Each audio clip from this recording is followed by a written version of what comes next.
Our team coverage continues right now with Katie Lesso. Yeah, she is right along 9th and U Street. And Katie, what's going on where you are tonight?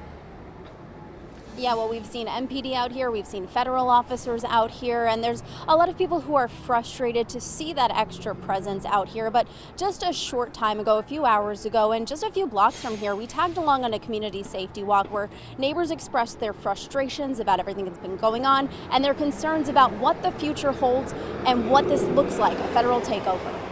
How are we collaborating with other agencies? These are some of the questions. How do we comfort parents who have their children walking to and from school? They could, we don't want them to be hurt. We don't want them to be targeted. On the minds of D.C. residents. Who's in charge of MPD right now? Just days into the federal takeover of D.C. police. My boss hasn't changed. Sean Connors is the D.C. Police Department's 3rd District Commander. Our day-to-day operations are not changing. Right? We're still a police department serving the community. He organized Wednesday night's community safety walk before the federal takeover, but it quickly became a key topic of conversation. Our initiatives aren't going to change. We've worked with the feds before. We're going to continue to work with them. But at the end of the day, the 3rd District is still the 3rd District. At the center of the federal takeover, the claim that D.C. is not safe. I've been here a whole lot of years. Of course, we live in the city, so you're always going to have, crime, but I feel safe.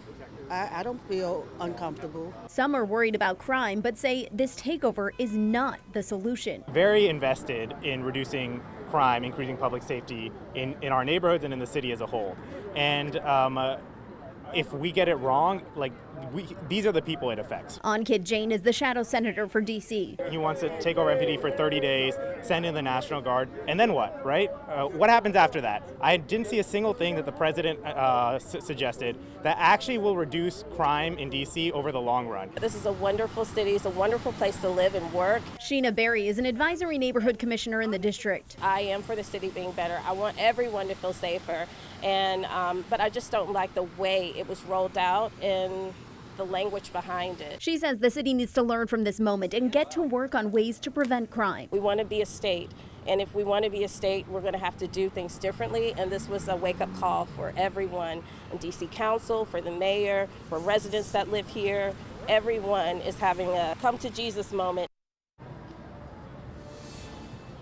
And I think the thing we've heard the most from residents and people in the community is that they do want D.C. to be safe. They don't want crime here, but they're worried this does not get to the root cause of the solution to solving crime in D.C.